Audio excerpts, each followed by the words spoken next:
teman-teman Love Yourself Indonesia semua, dan halo Rania, salam kenal. Perkenalkan aku Salma, aku founder dari mengenaldiri.id. Kebetulan background aku seorang dokter, dan aku juga memang sangat tertarik di bidang psikiatri. Makanya aku pengen banyak share juga nih ke teman-teman hari ini, yaitu tentang self acceptance gitu. Salam kenal.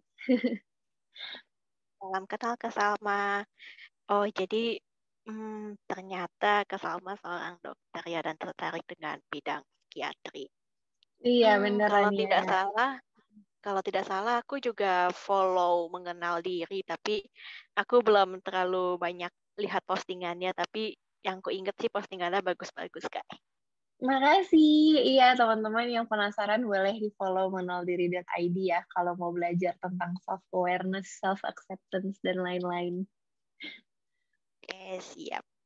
Hmm, Baiklah, untuk kali ini mungkin kita ngobrol sedikit-sedikit dulu seperti Kak Salma, apa kabar? Apakah kabarnya baik? Alhamdulillah, kabarnya baik. Hari ini puasa, tapi aku baru puasa hari kedua. Soalnya kemarin pas awal-awal aku berhalangan. Alhamdulillah puasanya lancar. Kamu gimana, Rania? Untuk kabarku sendiri juga cukup baik, cuma aku beda nih sama Kak Salma. Kalau Kak aku hari awalnya sampai hari ketiga, kalau nggak salah masih puasa, tapi hari ini aku nggak puasa karena udah halangan, Kak. Oke, kita bergantian ya. Iya. Oke, untuk tadi kita bisa langsung mulai podcastnya saja. Untuk hari ini podcast kita tadi sudah disebutkan akan membahas tentang pentingnya self-acceptance untuk diri sendiri. Nah, kalau self-acceptance itu kan dalam bahasa Indonesia artinya menerima diri sendiri ya. Itu kalau diartikan secara mudah. Nah, menurut Kak Salma sendiri, self-acceptance itu apa sih, Kak? Oke. Thank you nih Rania buat pertanyaannya. Bener sih self acceptance kalau misalnya kita translate kan berarti artinya menerima diri sendiri. Nah, sebenarnya mirip juga yang aku baca dari APA Dictionary of Psychology. Artinya itu mungkin kalau dijabarin lagi adalah mengakui, menerima, sama menghargai diri sendiri. Nah, diri sendiri ini tuh sebenarnya ada bagian-bagiannya gitu kan. Nah, kalau di sini, kalau aku sih ngelihatnya sebenarnya ada dua intinya. Ada kelebihan kita sama kekurangan kita gitu. Jadi itu dua-duanya harus kita terima. Walaupun kalau kelebihan kayak lebih gampang ya Ran, nerimanya gitu kan. Kan pasti kita akan lebih mudah menerima hal-hal yang baik yang lagi terjadi sama hidup kita. Tapi justru kalau dari pengalaman aku pribadi, yang penting dalam self acceptance itu justru dipraktekkan ketika hidup kita lagi susah, justru ketika ada hal-hal yang nggak kita sukain dari diri kita atau dari circumstances di sekitar kita atau dalam diri kita sendiri kayak gitu. Jadi sebenarnya dua-duanya penting ya, kelebihan sama kekurangan. Karena on the other hand, ada juga loh orang-orang yang justru nggak bisa, justru sulit untuk mengakui, oh ini kelebihan gue gitu, atau bahkan nggak tahu kalau ini tuh kelebihan gue. Jadi menurut aku dua-duanya penting gitu. Dalam self acceptance ini kita mengakui, menerima, dan menghargai kekurangan dan kelebihan kita. Gitu, Ran. Oke, Kak. Jadi, kalau kita simpulkan, maka artinya self-acceptance itu seperti menerima seluruh aspek dalam diri kita, termasuk kelebihan dan kekurangan kita. Walaupun mungkin ada pengalaman-pengalaman tertentu yang membuat kita jadi sulit menerima kekurangan atau bahkan kelebihan kita. Tapi dengan kita menumbuhkan kemampuan self-acceptance, niscaya nanti akan bisa lebih accepting terhadap kelebihan maupun kekurangan yang ada dalam diri kita. Oke, Benar, dan benar. yang menarik nih, aku nemunya nih self acceptance tuh baru terasa ketika kita tuh dalam keadaan misalkan sedang susah, ketika sedang sulit gitu itu memang betul sih baru kepikiran juga. Benar-benar. Oke, menurut Kak Salma, contoh orang yang punya kemampuan self acceptance yang tinggi itu bagaimana sih? Mungkin kayak dia itu gimana kalau menjalani hidupnya atau memandang dirinya sendiri dan semacamnya. Oke. Mungkin aku cerita dari pengalaman aku sendiri, boleh ya, Ran? Boleh, boleh. Oke, kalau pasti setiap orang punya ceritanya masing-masing ya, kayak tentang hal yang gak diterima dari dirinya sendiri. Nah, kalau pengalaman aku, dari sejak aku SMP, itu tuh aku udah terobsesi pengen jadi model, pengen kurus, pengen punya badan yang sempurna gitu kan. Nah, cuman pas SMP itu aku dibully sama satu sekolah karena waktu itu aku dikata-katain karena katanya dada aku rata gitu. Coba anak SMP dikata-katain kayak gitu sama cowok-cowok, kan itu kayak benar-benar traumatizing banget ya gitu. Dan akhirnya aku berusaha banget nih untuk kayak pengen ngebuktiin kalau enggak kok, gue cantik kok, kayak gitu kan. Jadi akhirnya aku diet, aku olahraga keras gitu. Nah, tapi ternyata hal itu justru berdampak sama kesehatan mental aku gitu. Akhirnya aku malah diagnosed with gangguan makan gitu. Terus aku punya body dysmorphic. Nah, dari perjalanan itu kan aku oke, berarti gue harus belajar nih gitu untuk bisa menyembuhkan diri aku. Salah satunya adalah tentunya one of the key process adalah menerima diri kan, self acceptance, menerima tubuh aku apa adanya kayak gitu. Nah, along the way ternyata nggak nyampe situ doang tuh gitu. Ternyata ada juga nih tambahan musibah. Jadi baru dari 2 atau 3 tahun yang lalu ya, aku tuh akhirnya punya vitiligo. Jadi kalau kamu lihat nih di kulit aku ada bercak-bercak putih, ini tuh ada di seluruh tubuh aku ya, di tangan, di kaki, di wajah, di leher, dan ini tuh baru sekitar 2-3 tahun yang lalu gitu. Ini tambahan cobaan lagi ya kan. Nah, cuman di situ alhamdulillahnya aku udah diproses ya, maksudnya dari SMP udah diproses untuk ayo belajar untuk menerima diri. Jadi pas dapet vitiligo ini, rasanya itu kayak ujian terakhir lah buat aku rasanya kayak gitu, dalam hal menerima tubuh aku. Nah, dari pengalaman itu, kembali ke pertanyaan kamu, kayak gimana sih orang yang udah menerima diri gitu ya. Mungkin aku belum bisa bilang kalau aku 100% setiap hari mencintai tubuh aku gitu, enggak juga, karena itu kan up and down juga gitu ya. Tapi, yang aku lihat perbedaannya aku yang dulu, yang masih dia terus-menerus, yang kalau ngeliat diri aku di kaca tuh nggak suka sama diri aku, dibandingkan aku yang sekarang, yang mulai belajar untuk self-acceptance, ada beberapa hal sih. Yang pertama, aku jadi nggak cemburu lagi sama orang lain, atau aku nggak ngiri lagi sama orang lain. Jadi kalau misalnya aku ngeliat, misalnya orang badannya bagus, atau kulitnya mulus, atau kayak dia model, atau apapun, aku bisa bener-bener bahagia untuk dia gitu. Kayak, oh good for you gitu. Kayak, you look good, you look great gitu. Nggak yang kayak malah jadi mengasihani diri aku gitu loh. Karena menurut aku, itu udah titik dimana aku bisa ngelihat dia tuh, oh dia cantik sebagaimana dia gitu. Tapi gue juga cantik sebagaimana gue gitu. Jadi kayak aku udah bisa menselebrasi kebahagiaan orang lain gitu. Yang kedua, aku jadi bisa invest ke diri aku sendiri karena aku tahu apa hal yang benar-benar aku terima yang bisa kayak ya udah gue menerima nih gue punya vitiligo ini udah gak bisa diubah gitu. Tapi ada juga hal-hal yang aku sadari, oh ini masih bisa aku ubah, masih bisa aku perbaiki, masih bisa aku improve gitu. Jadinya kayak karena aku tahu yang mana kelebihan aku, yang mana kekurangan aku, jadinya aku bisa invest ke diri aku sendiri gitu. Contohnya misalnya aku tahu ya udah vitiligo ini kekurangan aku gitu secara kulit, tapi secara cerita, secara aku tuh punya loh kayak hal yang pengen aku bagikan ke orang lain, pengen bisa menginspirasi orang lain, itu bisa jadi kelebihan aku juga kayak gitu. Jadi aku bisa invest, misalnya aku belajar public speaking nih supaya aku bisa jadi pembicara podcast kayak gini gitu. Yang kedua, yang terakhir ya, mungkin biar nggak panjangan. Yang terakhir, aku ngerasa aku jadi lebih menghargai hidup aja sih gitu. Jadi lebih mensyukuri hal-hal kecil dalam hidup karena pada akhirnya kan ya hidup ini nggak sempurna. Pada akhirnya pasti musibah itu akan ada, kayak hal yang nggak kita harapkan itu akan terjadi gitu. Tapi justru aku jadi bisa lebih menghargai ketika hidup tuh berjalan sesuai maunya aku, atau hidup tuh kayak ternyata ada loh keindahan-keindahan kecil di setiap harinya. Aku jadi lebih grateful aja gitu. Itu sih dari aku, Rania. Aduh, ketika mendengar jawaban-jawaban Kak Salma, cerita-ceritanya Kak Salma, rasanya mengalir, menyentuh sekali. Ya, hal pertama ketika aku melihat Kak Salma on cam tuh aku lihat Kak Salma cantik kok. Jadi Kak Salma, you look so good. Jadi kayak, jadi Thank memang you. sama-sama Kak.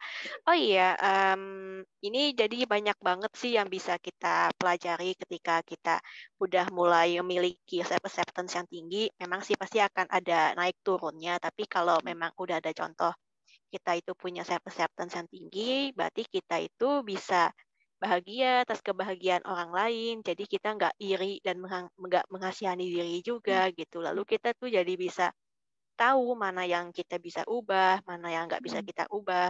Jadi kalau yang bisa diubah kita bisa invest. Kalau misalkan ada yang nggak bisa diubah, mungkin bisa jadi itu akan menjadi kelebihan kita juga kalau kita adaptasi dan menerimanya dengan maksimal gitu. Lalu yang terakhir tuh jadi lebih bisa mensyukuri hidup.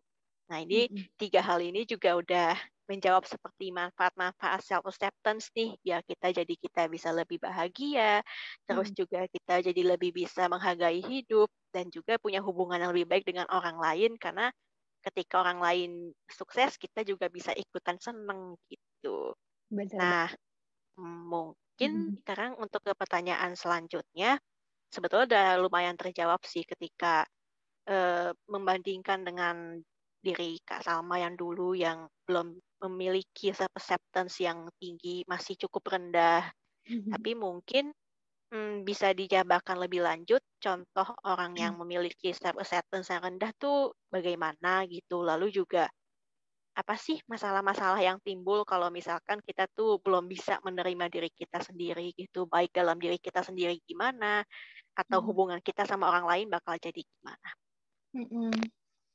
Iya, kalau dari pengalaman aku sendiri, ini aku cerita dari pengalaman aja ya, Ran. Boleh, Kak. Rasanya tuh dulu, aku jadi, secara terus-menerus mencari validasi dari orang lain, karena aku nggak bisa ngevalidasi diri aku sendiri, ya kan. Jadi kayak, aku tuh nggak mau orang bilang aku cantik kek, mau orang bilang apa, aku nggak percaya itu kan. Jadi aku harus kayak constantly kayak mencari cara supaya kayak, orang lain tuh mengatakan itu sampai akhirnya aku percaya gitu. Jadi, dulu cara aku adalah ya tadi aku yang cerita aku diet terus-menerus, aku olahraga tuh sampai kayak bisa 2 kali sehari, terus, aku ikutan lomba-lomba pageant ya dulu ya, kayak Abang None gitu-gitu loh. Dan, dulu ya mungkin orang ngelihatnya dari luar, oh, Salma nih lagi berhasil nih, lagi sukses gitu ya. Karena orang lain memuji gitu, ketika aku menang, ketika aku di panggung dan segala macam. Tapi sebenarnya di balik itu aku masih menangis gitu, di balik itu aku masih kayak gue tuh harus setiap hari dipuji sama orang, kalau misalnya enggak, ya aku ngerasa nggak worth it sama sekali gitu. Jadi menurut aku kalau ditanya kayak apa sih orang yang nggak ada self acceptance, mungkin dari luar bisa jadi nggak kelihatan Ran gitu, karena bisa jadi dari luar dia berusaha untuk percaya diri, berusaha untuk kayak sukses, berusaha untuk achieve a lot of things dan bahkan kayak istilahnya kayak taruh topeng gitu ya. Tapi kalau kita kenal misalnya sama sahabat kita, sama orang terdekat, mungkin di balik itu sebenarnya mereka masih struggling gitu. Jadi buat aku sih intinya apapun yang aku lakukan dulu itu masih selalu terasa kurang, kayak gitu. Itu sih. Iya, memang. Jadi, Sedih ya? menurut Kak Salma, salah satu contoh orang belum bisa menerima dirinya sendiri itu berarti dia selalu merasa kurang dan walaupun sebetulnya dia tuh udah berjuang dengan baik, walaupun sekeliling dia udah bilang kalau dia udah berhasil, udah berjuang dengan maksimal, tapi kayak kok rasanya kita masih belum bisa percaya ya. Jadi seperti terus-menerus meminta validasi dari orang lain.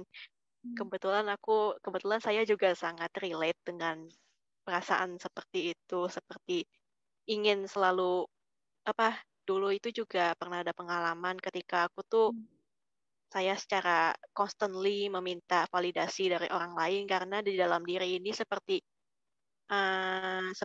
tidak ada kata-kata positif untuk diri sendiri. Jadi memang akhirnya mencari mencari kata-kata positif itu dari orang lain, dan ternyata itu contoh orang yang belum bisa menerapkan self acceptance ya.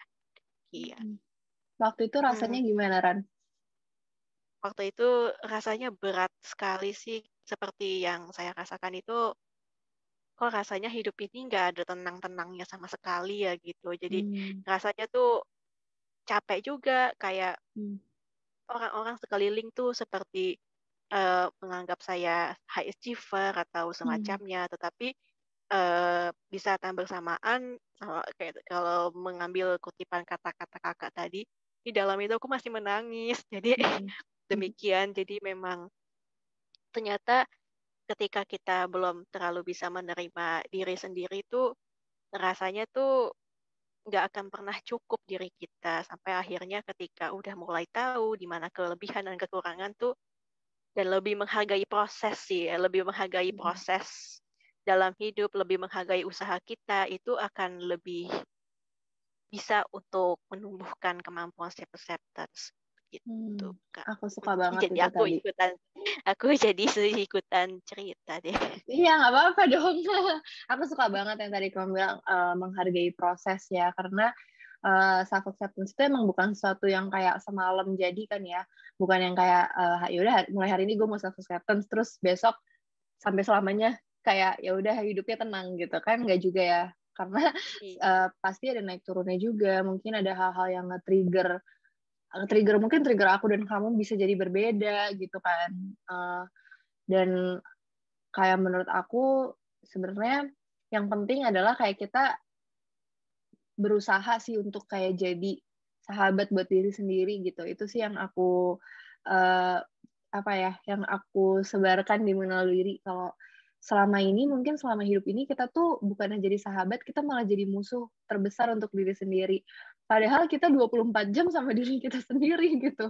Jadi kayak justru harusnya kita belajar untuk gimana sih caranya kita bisa berkata hal-hal yang baik ke diri kita sendiri, terus tahu kalau misalnya kita tuh lagi sedih, lagi ngerasa down, lagi mungkin berbuat kesalahan, bukannya kita semakin menyalahkan diri sendiri, tapi gimana sih caranya membuat diri kita merasa lebih baik, dan tentunya hal itu kan butuh waktu, butuh proses gitu. Jadi aku setuju banget sama yang kamu bilang, it takes time, it takes process.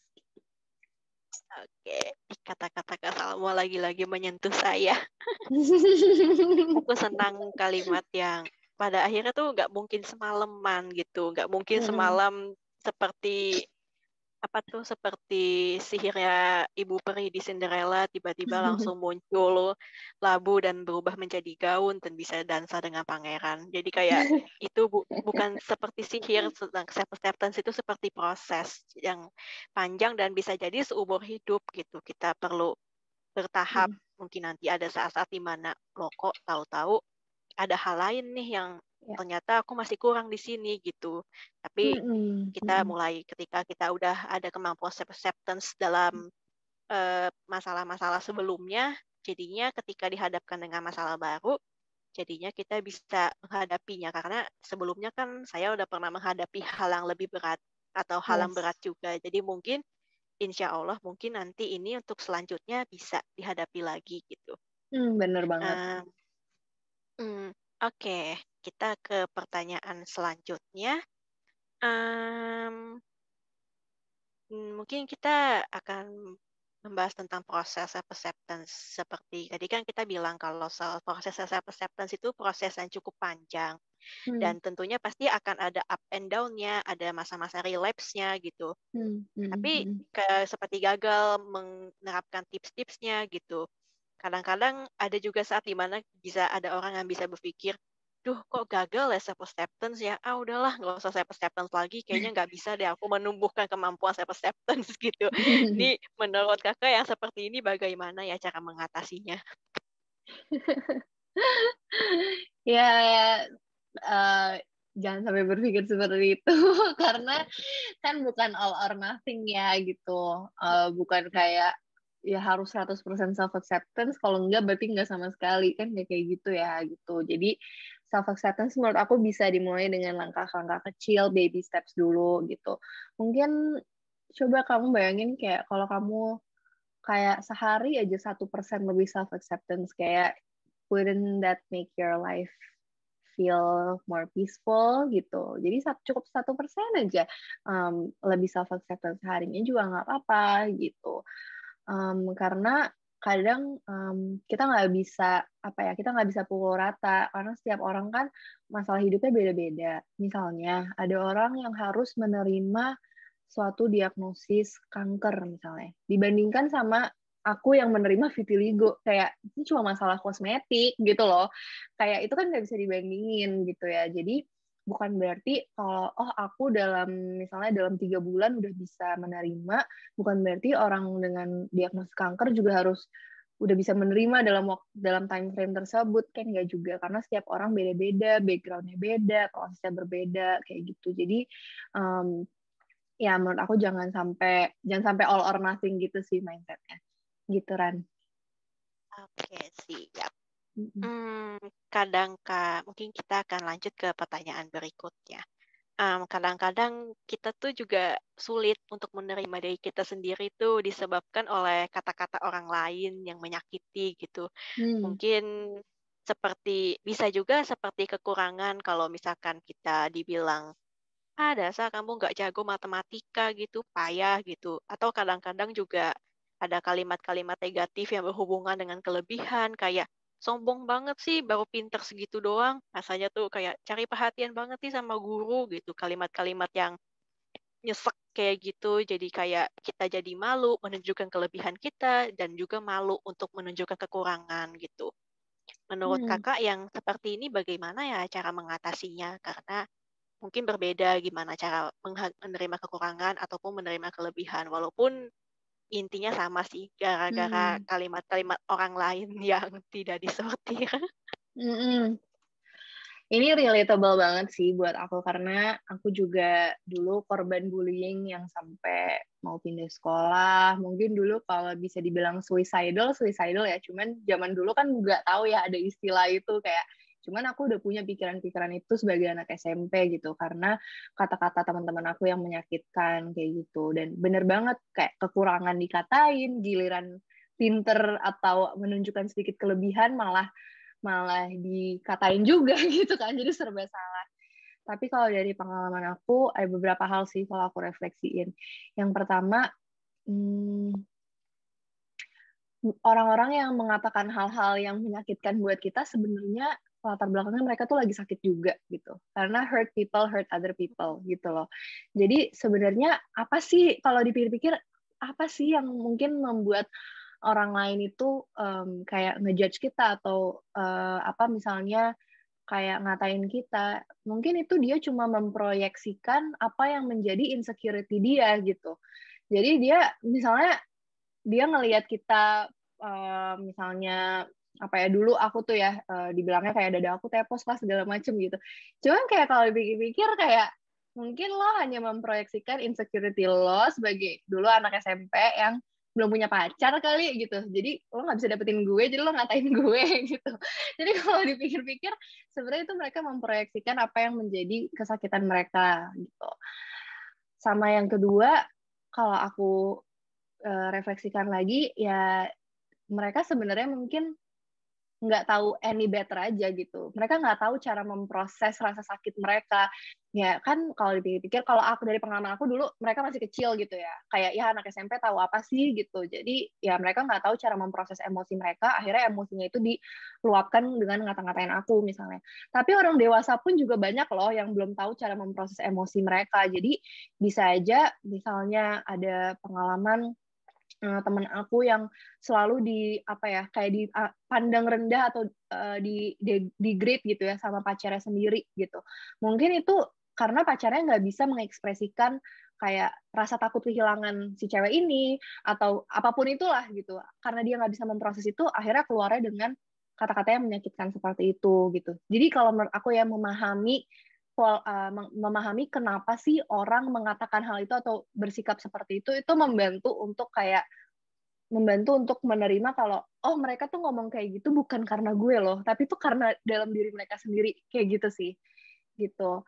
Terus kalau aku nih sekarang, kalau misalnya aku dapet kayak kata-kata yang nggak enakin gitu ya, aku sih mikirnya ini opini dia tuh sebenarnya berpengaruh nggak sih sama hidup gue gitu. Kayak maksudnya ini beneran sengaruh itu nggak sih sama hidup aku, atau aku hanya membesar-besarkan suara opini dia gitu loh.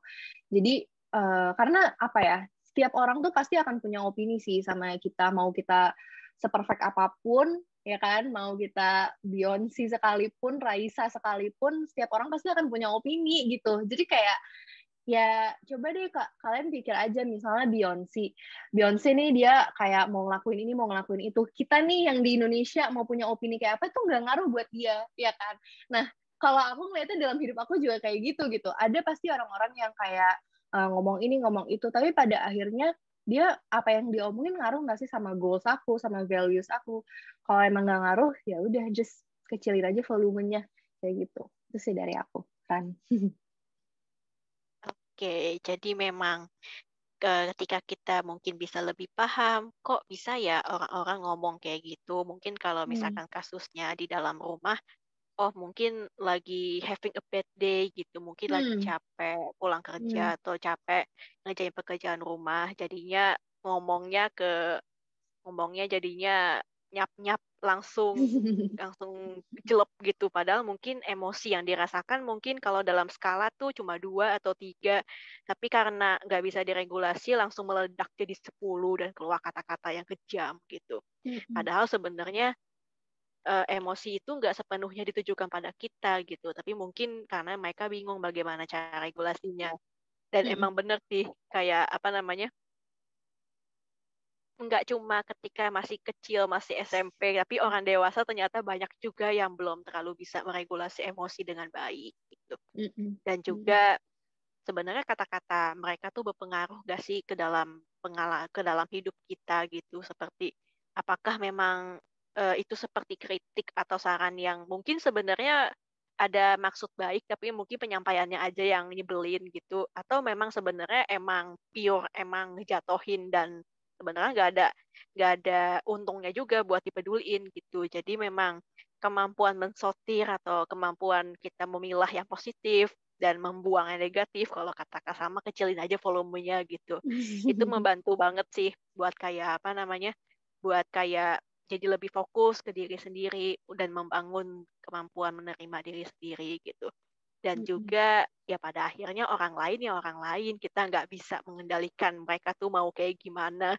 Walaupun mereka menyakitkan ya, ya kalau mereka memang nggak ada hidayah gitu di dalam lubuk hati mereka yang terdalam untuk berubah, ya mau bagaimana gitu.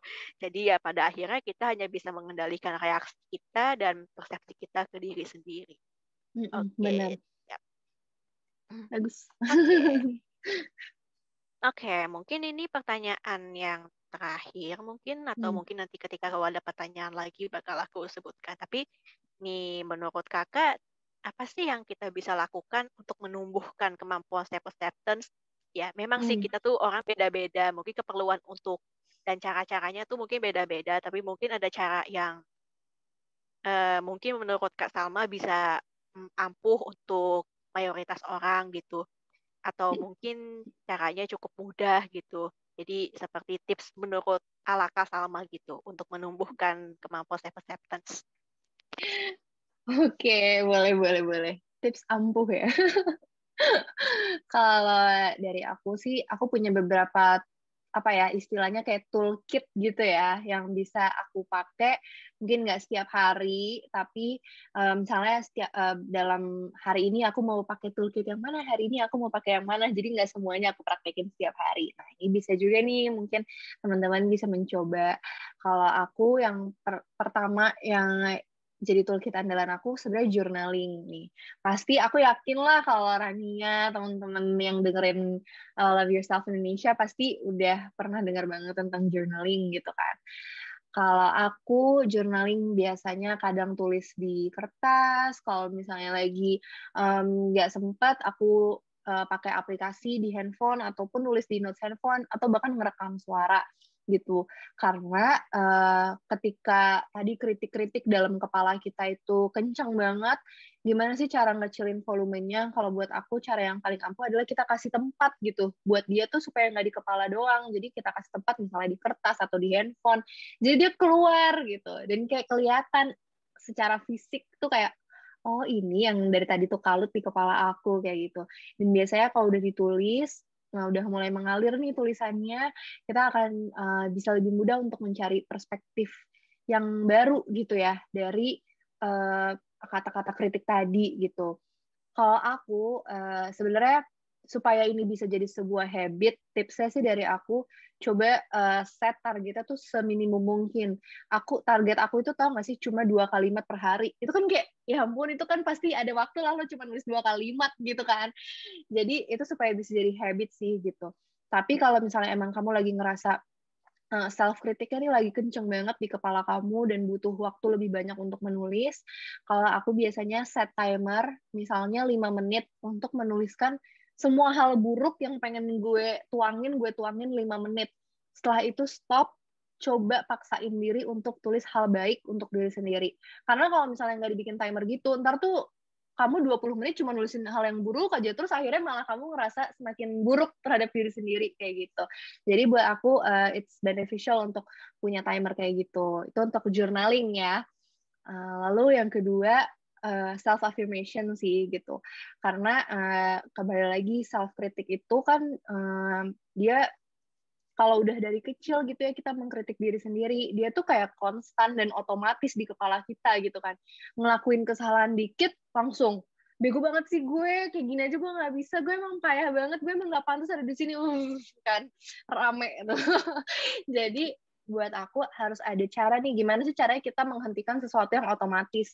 Berarti harus ada nih self affirmation yang kelihatan jelas gitu. Jadi aku biasanya karena aku mungkin misalnya selama WFH gitu ya, aku banyak di kamar, jadi aku nulis self affirmation aku di post-it di kamar, aku tempelin di kaca misalnya, karena kan biasanya aku sering mengkritik diri aku menyadari aku sering mengkritik diri aku kalau ngeliat diri aku di kaca gitu ya, jadi aku tulis tuh bener di kaca aku, mama aku sampai kayak apaan sih ini salah sampai kayak gitu. Jadi di kaca aku misalnya ada tulisan kayak kecantikan aku itu bukan pakai bahasa Inggris sih, intinya apa yang aku lihat di kaca ini udah distorted sama ekspektasi society gitu. Jadi kalau aku ngelihat kayak kok hidung gue jelek, kok mata gue jelek, terus kayak enggak, ini udah pikiran aku kayak gini udah didistorsi sama ekspektasi dari masyarakat kayak gitu.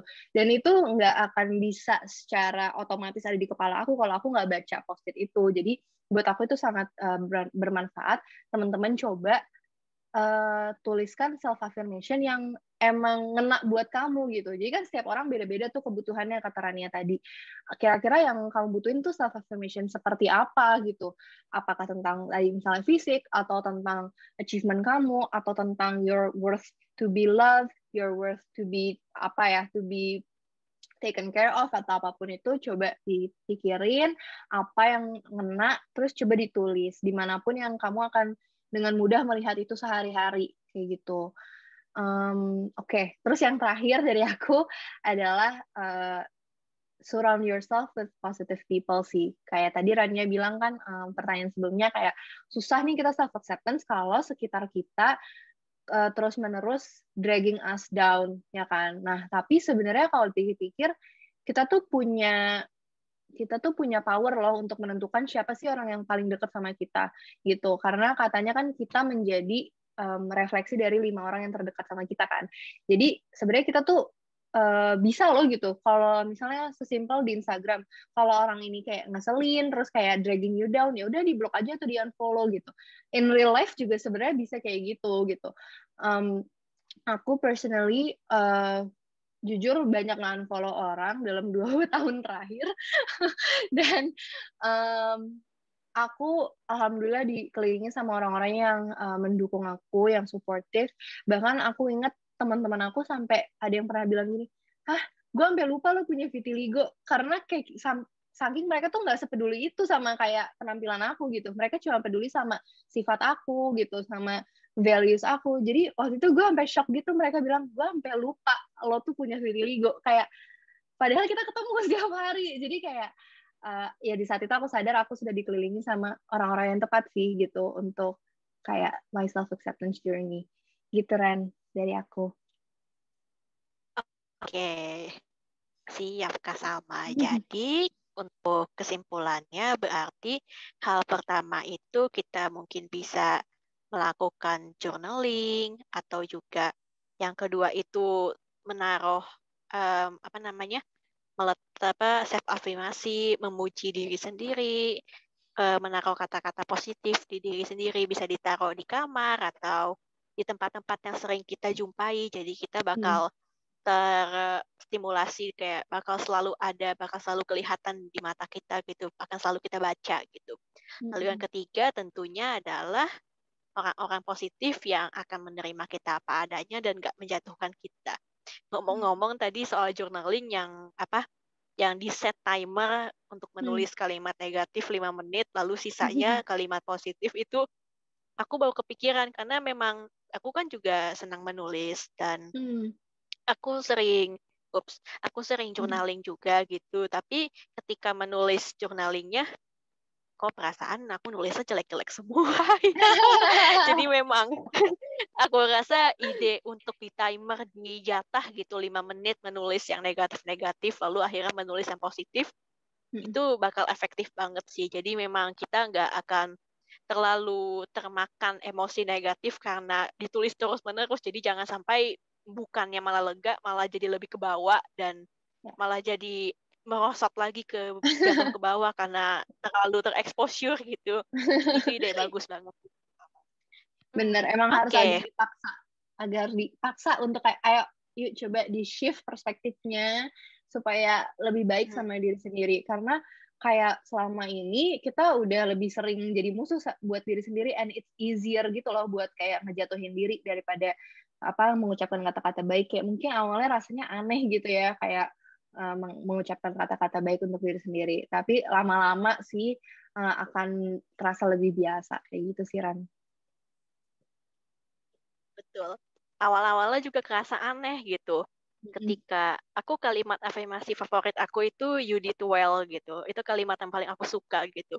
Jadi ketika awalnya aku ngerasa aneh gitu. Kenapa ya aku kayaknya perlu kalimat kayak "akuilah perjuangan kamu" gitu. "Akuilah usaha kamu" gitu. Dan ketika akhirnya kayak udah terbiasa aja gitu kalau dalam situasi kayak mulai sulit, aku akan melakukan dengan baik kok, I will do it well gitu. Jadi kayak udah kebiasa aja gitu pada akhirnya gitu. Karena pas dari awal-awal tuh, awalnya kerasa aneh, tapi aku expose terus gitu, stimulasi terus gitu. Entah aku taruh di wallpaper HP atau semacamnya, tapi intinya jadinya lama-kelamaan udah tumbuh aja gitu kebiasaannya gitu. Jadi memang habit itu harus dibiasakan gitu. Pelan-pelan, tapi eventually bakal masuk ke dalam diri juga pada akhirnya. No, proud of you. Thank you juga Kak Salma. Kak Salma udah banyak menambah ilmu saya juga nih tentang self-acceptance untuk malam hari ini. Oke, sepertinya dari aku pertanyaannya udah cukup. Jadi mungkin kita bisa mengakhiri podcast kali ini. Mungkin dari Kak Salma ada closing statement sebelum podcast kita diakhiri? Dari aku, ingat aja kalau misalnya self-acceptance itu sebuah proses. Proses itu menurut aku dimulai dari menerima bahwa manusia itu nggak akan pernah sempurna, hidup juga nggak akan pernah sempurna. Tapi tujuan dari hidup itu memang bukan untuk mencapai kesempurnaan, bukan untuk menghindari kesalahan, tapi justru dalam ketidaksempurnaan itu, disitulah indahnya hidup gitu. Dalam kesalahan-kesalahan atau kegagalan, disitulah justru ruang untuk tumbuh, ya kan. Jadi ya ingat aja kalau misalnya kekurangan ataupun kesalahan kamu, apapun itu, mau itu ada di sekarang atau ada di masa lalu, itu bagian dari hidup gitu. Dan itu justru indahnya hidup tuh di situ, gitu sih dari aku. Jadi ya, semangat teman-teman. It's a journey and we are all in this together. Gak ada orang yang 100% udah self-acceptance, tenang aja. Semuanya juga dalam perjalanannya masing-masing gitu. Oke, terima kasih Kak Salma untuk closing statement-nya. Dengan demikian, podcast Love Yourself Indonesia untuk topik pentingnya self-acceptance untuk diri sendiri hari ini dapat diakhiri. Saya Rania undur diri. Terima kasih teman-teman yang sudah mendengarkan dan terima kasih juga Kak Salma atas ilmu dan sharingnya. Berguna sekali, useful sekali, dan menyentuh sekali sih Kak Sama-sama. Salma. Ya, dan Makasih juga Rania dan teman-teman Love Yourself ya, Indonesia.